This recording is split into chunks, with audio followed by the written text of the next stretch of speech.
El presidente Lasso confirma que la próxima semana remitirá a la Asamblea 2 proyectos legales con el carácter de urgente, uno tributario y otro laboral. Dentro de la investigación parlamentaria por los Pandora Papers, el miércoles debe dar su versión el presidente Guillermo Lasso, su esposa y uno de sus hijos. El secretario de Estado de los Estados Unidos, Antony Blinken, llegará la próxima semana al país para analizar temas de narcotráfico, migración, comercio y democracia. 4 muertes violentas en Guayaquil en menos de 24 horas. Los asesinatos en el puerto principal superan los 480 en lo que va del año.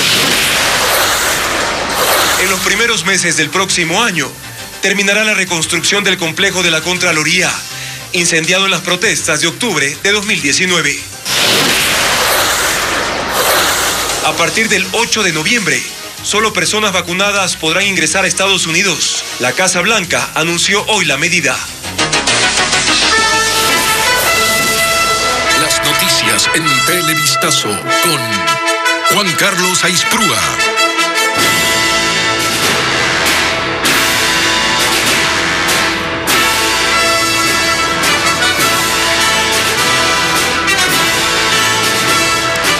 ¿Qué tal, amigos? Buenas noches, bienvenidos a una nueva jornada de noticias aquí en Televistazo Estelar. La próxima semana el gobierno enviará a la Asamblea 2 proyectos de ley con carácter urgente en materia económica, uno con la reforma tributaria y otro con reformas laborales.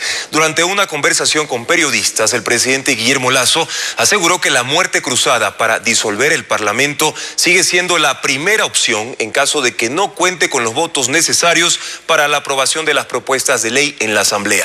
Aquí un informe.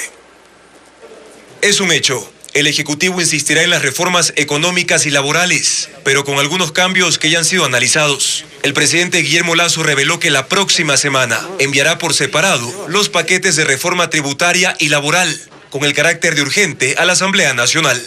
La reforma tributaria y la reforma laboral la presentaremos con carácter de urgente.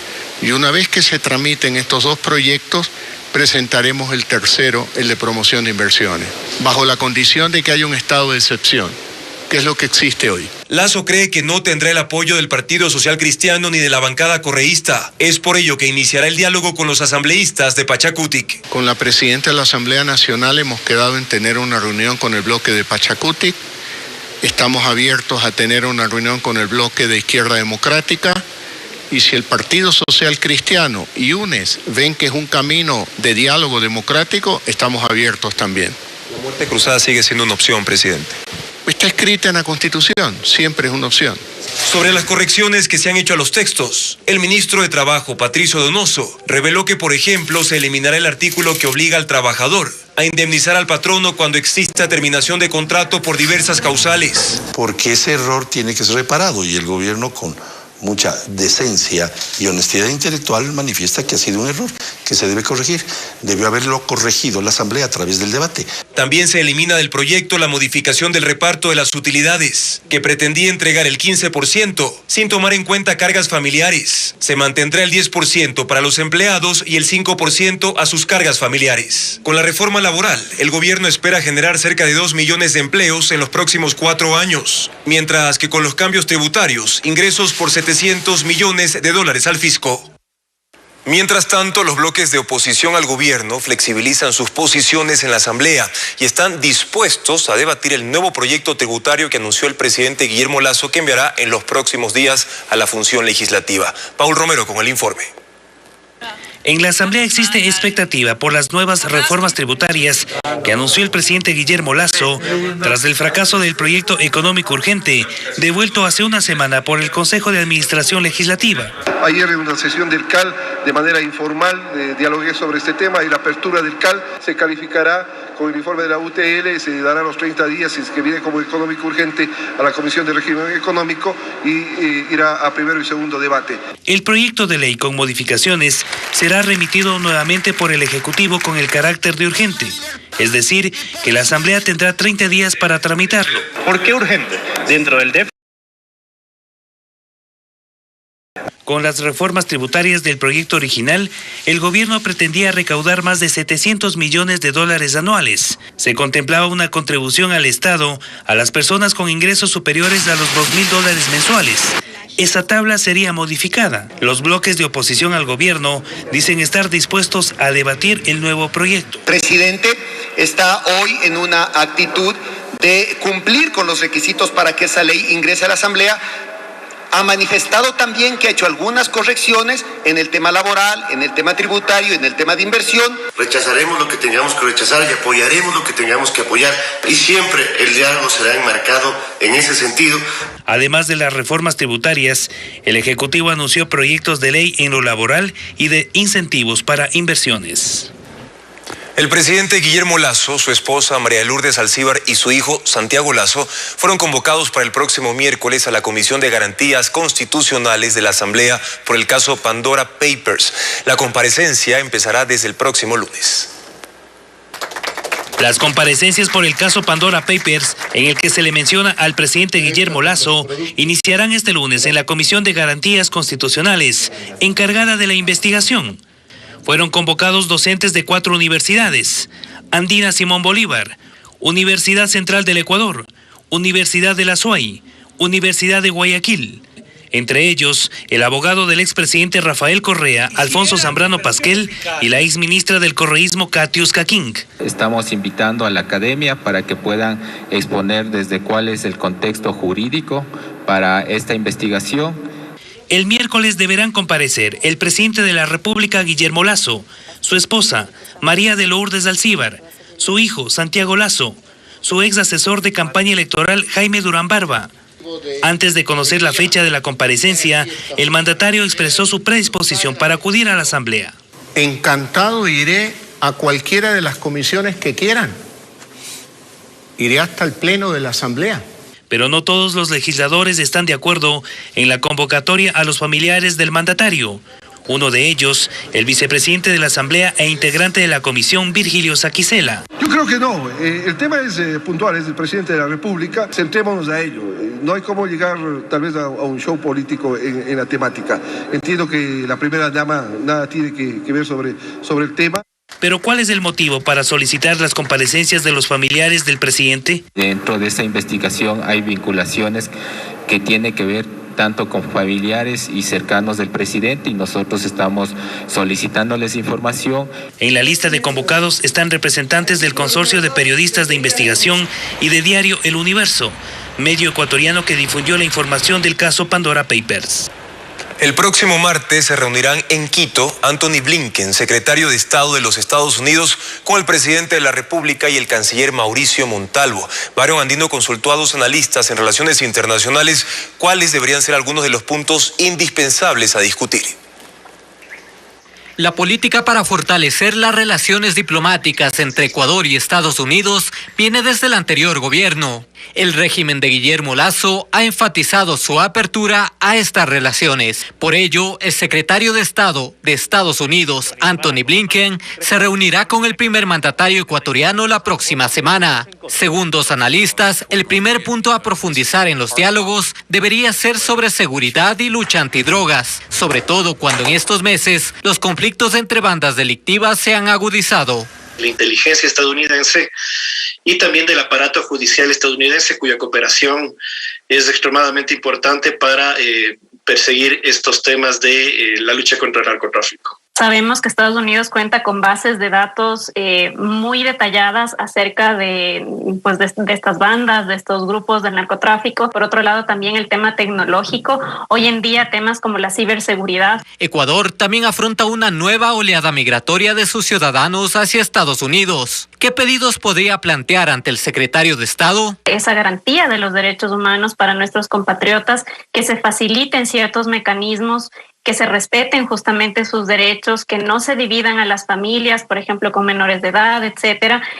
Los expertos también coinciden en que es indispensable que se consolide la firma de un acuerdo comercial con Estados Unidos, con algunas precauciones. Sin negociar de manera estratégica. Es importante que el Ecuador identifique cuáles son esos sectores más sensibles, esos productos, esos servicios en los cuales sí debemos proteger. Un refuerzo de las relaciones con Estados Unidos no implique una disminución de las relaciones con China o viceversa.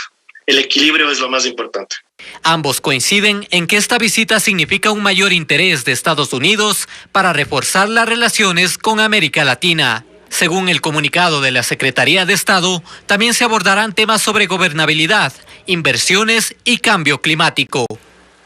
Hablemos ahora de los problemas de inseguridad en el país. La Asociación de Bancos del Ecuador pide al COE Nacional que en todo el país se amplíen los aforos en las entidades para así evitar que los clientes sean víctimas de los sacapintas. En el caso de Guayaquil, desde este viernes el aforo permitido es del 100% tras la ola de robos bajo esa modalidad que ya ha dejado decenas de atracos en Guayaquil, Durán y San Borondón en este año.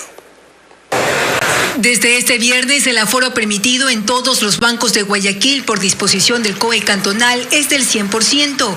Pese a ello, en algunas entidades aún había clientes afuera, sobre todo los que querían acceder a los cajeros automáticos. Como viene mucha gente, se aglomera, entonces hay que hacer cola afuera para poder ingresar. O sea, igual le tocó hoy día hacer cola. Me tocó hacer cola. Por ello, funcionarios municipales la tarde de este viernes intensificaron las notificaciones a las entidades bancarias para que los clientes no hagan filas afuera y así evitar que sean víctimas de los sacapintas, como se ha evidenciado en los últimos días. Tenemos el número de delegados suficiente para cubrir todas las entidades bancarias, sobre todo aquellas que son de concurrencia masiva.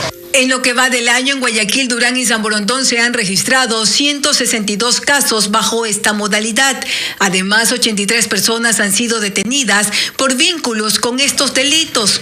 Las bandas analizan a las víctimas antes del ataque.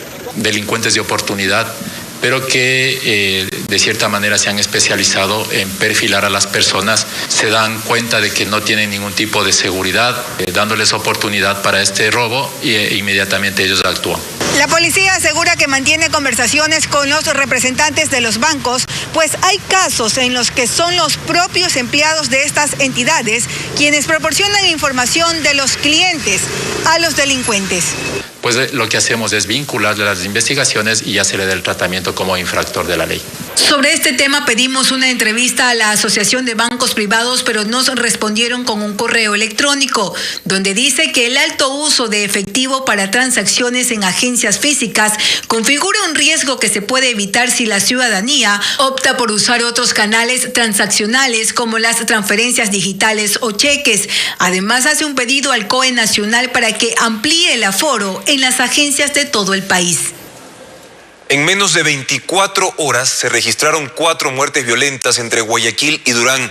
Algunas de las víctimas tenían antecedentes o estuvieron detenidos en años anteriores. José Carlos Alvarado nos cuenta que ya se registran cerca de 500 asesinatos en el puerto principal durante este año. Imágenes captadas por cámaras de videovigilancia muestran el momento cuando 2 sicarios corren por una calle del Guasmo Sur en Guayaquil y le disparan a un hombre por varias ocasiones. El hecho violento ocurrió la tarde de este jueves mientras la víctima estaba fuera de un local comercial. En el sitio quedaron los vidrios rotos productos de los proyectiles. Propinan 17 disparos contra la humanidad de este ciudadano. La víctima tenía antecedentes delictivos. Horas después, otro hombre fue asesinado en la cooperativa Centro Cívico del Guasmo Norte. Es interceptado por 2 ciudadanos que se bajan de un vehículo, los mismos que realizan varias detonaciones en su humanidad. Producto de estas detonaciones, el ciudadano fallece. La víctima habría recibido 6 disparos. Según la policía, el fallecido registra antecedentes penales. En el sector de Colinas del Valle, en Durán, se registró una muerte violenta, seguida del lanzamiento de una granada durante el ataque, pero que no explotó. Según las primeras investigaciones, un grupo de personas estaba reunido en los exteriores de una vivienda, cuando 4 sujetos con armas de grueso calibre arriban al punto y dispararon, asesinando a una mujer e hiriendo a otras 2 personas. Moradores de este sector comentan que escucharon una ráfaga de más de 20 disparos en la vivienda donde fue asesinada una mujer.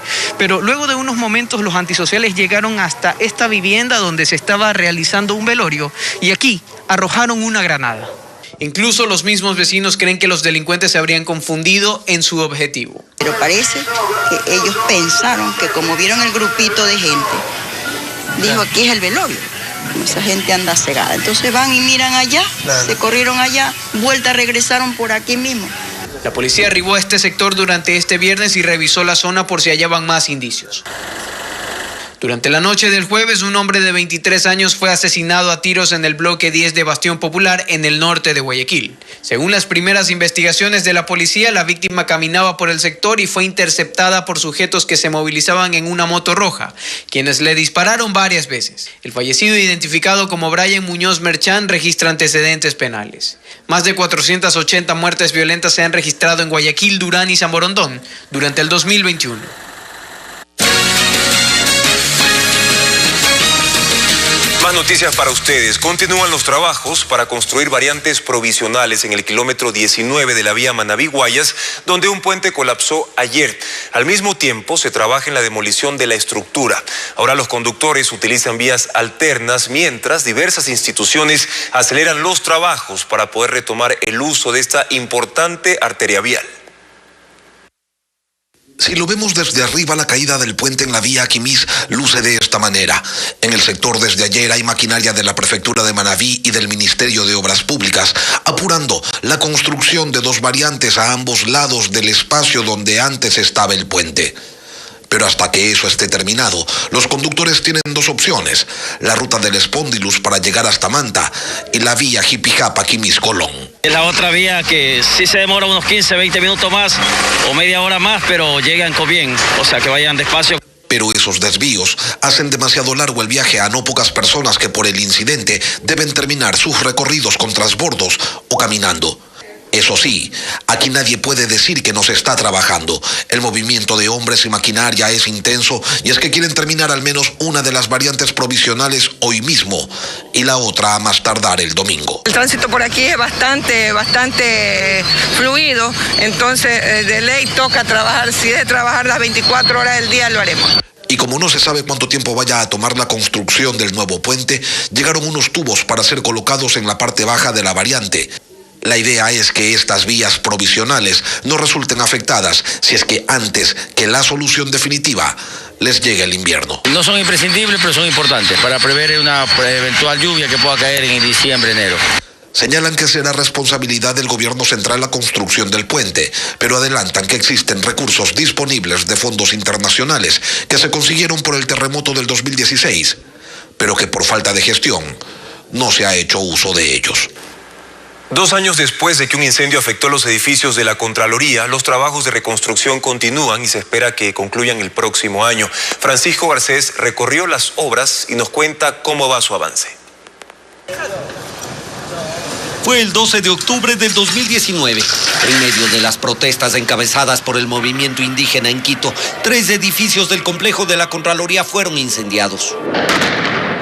Durante 3 días los bomberos lucharon contra el fuego y al final los daños habían comprometido seriamente la infraestructura de todo el complejo. 2 años después la reconstrucción avanza. Uno de los edificios tiene 6 décadas. La planta baja y el primer piso sufrieron serios daños por las llamas y el resto fue afectado por el calor, el humo y el hollín. Las altas temperaturas causaron daños estructurales y algunas columnas y vigas debieron ser reforzadas. El trabajo lo hace la empresa española Puentes y Calzadas por $8,7 millones. Sin que la apariencia del edificio original cambie, ahora tendrá un revestimiento de aluminio, vidrios reforzados, equipos contra incendio y la más alta tecnología.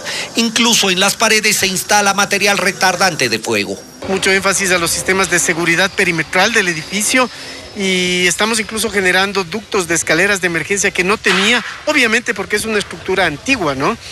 Este otro edificio era nuevo y ni siquiera había sido entregado a la Contraloría cuando hubo los incidentes.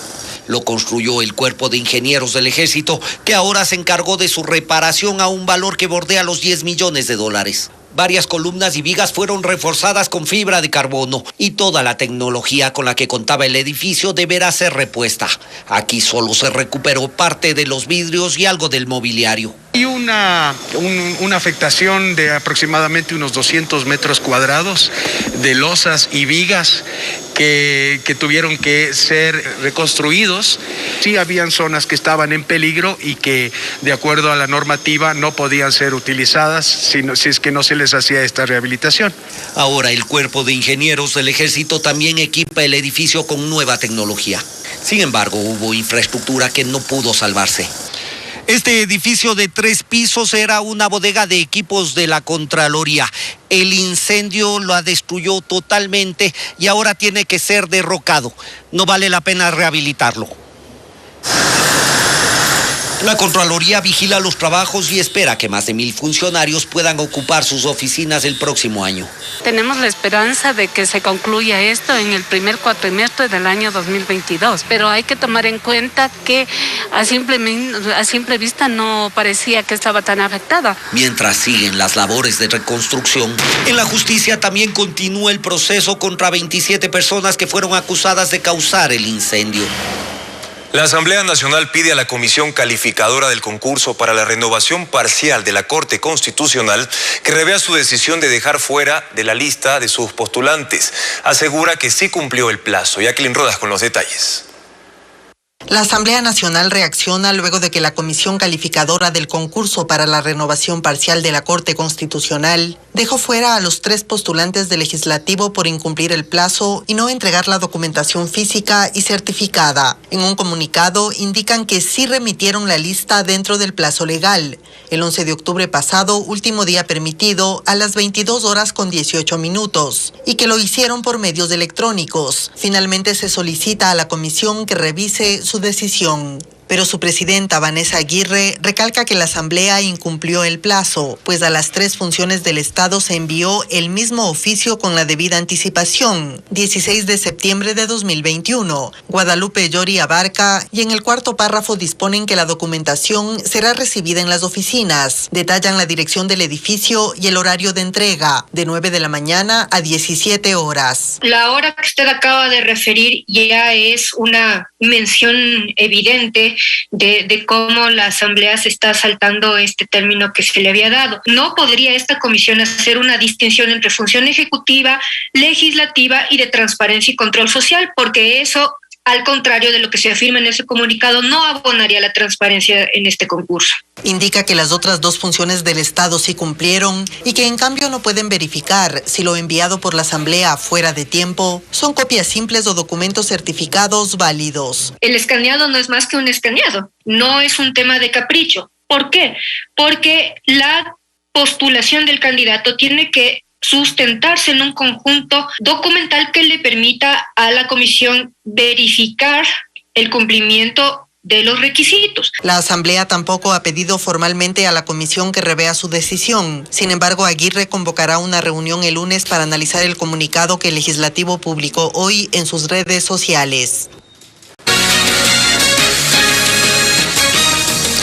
Dictan auto de llamamiento a juicio en contra de la exasambleísta Karina Arteaga en un caso más de los denominados diezmos. También se llama a juicio a su asistente. Sin embargo, se sobreseyó a su esposo, en cuyas cuentas se depositaba el dinero. La defensa de las víctimas ahora analiza acciones. Jacqueline Rodas con los detalles. El juez nacional Walter Macías llamó a juicio a la exasambleísta Karina Arteaga, acusada de concusión, es decir, de abusar de su cargo para exigir dinero a sus subordinados. Según el magistrado, existen videos, peritajes y más pruebas sobre al menos 4 ex colaboradores que le entregaron dinero o que dan cuenta de que esta práctica era común en su despacho. También se llamó a juicio en calidad de cómplice a la asistente de Arteaga, pero no a su esposo, en cuyas cuentas se depositaban las cuotas. La defensa de una de las víctimas mostró su inconformidad con ese sobreseimiento. Vamos a ejercer, como digo, las acciones legales que la ley nos compete para poder determinar que efectivamente uno de los cómplices y cooperadores en este delito fue también y es también el esposo de la ex asambleísta. Ahora el caso irá a un tribunal para el juzgamiento y sentencia de Arteaga y su asistente. Se señale día y hora para que se evalúen todas las pruebas que ahora se han convertido en pruebas, los indicios, y que advierta a la actual asamblea de estas prácticas que son habituales en la Asamblea Nacional para que no sigan dándose las mismas. El abogado de la ex asambleísta no acudió de forma presencial a la corte, estuvo vía telemática. Luego de la audiencia lo buscamos para conocer su reacción al llamado a juicio, pero hasta el momento no hemos podido contactarlo. Hoy fueron allanadas las bodegas de la Coordinación de Salud de Manabí. 3.000 dosis de insulina y otros estupefacientes desaparecieron y por ello la Fiscalía ya inició una investigación a 5 funcionarios de esa dependencia. Es el segundo allanamiento en esta semana a una institución pública de la provincia, como nos informa Karen Ceballos. Esta vez fueron las bodegas de la Coordinación Zonal de Salud de Manabí y Santo Domingo de los Áchilas las allanadas por personal de Fiscalía y Policía. En estas dependencias ubicadas en Puerto Viejo, los agentes pidieron documentos y los teléfonos celulares de 5 funcionarios. Se investiga la desaparición de medicinas, algo que fue reportado durante el mes pasado. La misma coordinación puso una denuncia por la pérdida de 3.100 insulinas y 744 clonazepam. Estamos verificando los valores porque nos dan un valor de $2.50 cuando en el mercado cuestan 14. Si fuera $14, más o menos el perjuicio sería unos $50.000. Vía telefónica, la coordinadora de salud, Leonor Zambrano, confirmó que pidieron la intervención de entes de control tras detectar los faltantes. Incluso no solamente se puso la denuncia en la Fiscalía, sino que también se ha solicitado la investigación por parte de la Contraloría General del Estado. Se ha puesto en conocimiento también del ARSA por el tipo de medicación que fue sujeto de hurto. Hace un mes, en Puerto Viejo fueron allanadas las oficinas administrativas del Hospital Verdi Ceballos Balda, dentro de la investigación por presunta falsificación de firmas en un proceso contractual. Esta semana hubo un procedimiento similar en las dependencias del MIES y ahora en la Coordinación Zonal de Salud. Los asaltos a locales comerciales continúan en Guayaquil. Esta vez una pareja irrumpió en un salón de belleza ubicado en el norte de la ciudad y robó las pertenencias de los clientes. La policía detuvo a 2 implicados ya que el atraco quedó grabado en cámaras de seguridad. El robo ocurrió en un salón de belleza ubicado en la Ciudadela La Garzota, en el norte de Guayaquil. A eso de las 2:30 de la tarde, una pareja tocó la puerta del local. Se hicieron pasar por clientes e ingresaron al establecimiento, donde estaban 2 trabajadoras y una clienta. De pronto, el hombre saca un arma de fuego de la cartera de su acompañante. La clienta que era atendida intentó cubrir su teléfono con el brazo, pero fue en vano. Mientras el señor nos amenazaba con la pistola, la chica nos revisaba. O sea, nos quitaron teléfono, nos quitaron dinero, efectivo a la clienta. En el local se llevaron dinero, como 150, algo así. Se les llevaron 3 celulares, dinero en efectivo y la tranquilidad. Una vez que nos atracaron, nos hicieron meternos en el baño. Horas después, la Subdirección de Investigaciones de Delitos contra el Derecho a la Propiedad, SIDPROVAC, detuvo a un hombre y a una mujer como sospechosos del atraco. Serían la mujer que aparece en el video y otro hombre, no el de las imágenes, sino quien los esperaba afuera en este carro en el que escaparon, que también fue retenido. Las 2 personas poseen antecedentes penales por robo, por las mismas causas, las cuales ya habían sido sentenciadas anteriormente. Se les encontró los celulares y relojes de las personas que habían sido víctimas del robo dentro de la peluquería. Mientras continúan tras la pista del tercer asaltante, un nuevo robo a un local comercial que se suma a los más de 500 casos que se registran en lo que va del año en Guayaquil, Durán y San Borondón. 2 sujetos intentaron asaltar un negocio donde se realizan transacciones financieras. Con armas, los sospechosos ingresaron al local y amenazaron a la trabajadora. Sin embargo, ella evitó el robo activando la alarma. Ocurrió en Quito. Alex Pila tiene las imágenes. El hecho ocurrió en el sector de Cotocollao, norte de Quito. Los 2 sujetos fingen ser clientes. Se percatan que no hay más usuarios y deciden amenazar con un arma de fuego y bajar la puerta del negocio. La propietaria del establecimiento logró activar la alarma y los delincuentes huyeron. Estaban viendo cómo es la dinámica de la situación, entonces por eso es que ellos se dieron cuenta que realmente no iba a venir nadie y por eso abrieron entrar. Pero después de lo que ya ellos se fueron y nosotros salimos para ver qué pasó, ahí estaba la policía ya en el camino. Pero este no sería el único intento de asalto que ha ocurrido en el sector. Al hijo de Adriana también intentaron asaltarle. Estaba entrando a la casa y avanzó a entrar porque si no le robaban. Y son personas que andan en motos. No solo los transeúntes y moradores están expuestos a la delincuencia, sino también los negocios. Esta tienda, por ejemplo, es una verdadera fortaleza. Tiene 3 candados. Hemos visto muchos casos, muchos problemas, peleas con armas blancas y la policía llega después de 1 hora, 2 horas, cuando ya pasó todo. Piden más operativos en la zona contra la venta de droga y licor artesanal para que la seguridad regrese a su barrio. Revisemos otros temas. Esta tarde Guayaquil recibió al buque de la Marina brasileña Cisne Branco, una embarcación que viaja por Sudamérica y México para llevar su mensaje de los 200 años de la independencia de Brasil. Diego Cuenca nos informa. Es la primera vez en plena pandemia que una embarcación de la Marina Internacional ingresa a Guayaquil.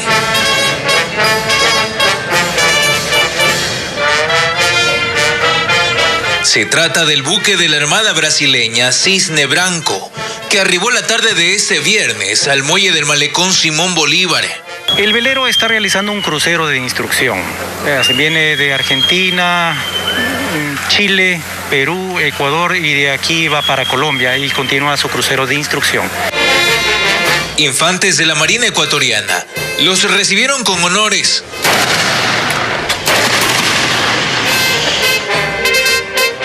La embarcación brasileña de 72 metros de eslora llegó con 77 tripulantes, todos vacunados contra el COVID-19. Vienen cargados de un mensaje, así lo explicó su comandante. Nosotros y los buques Guayas tenemos una relación ahí de mirar a los Guayas como nuestro hermano más viejo, hermano mayor. Entonces este es el gran mensaje que traemos, la gratitud.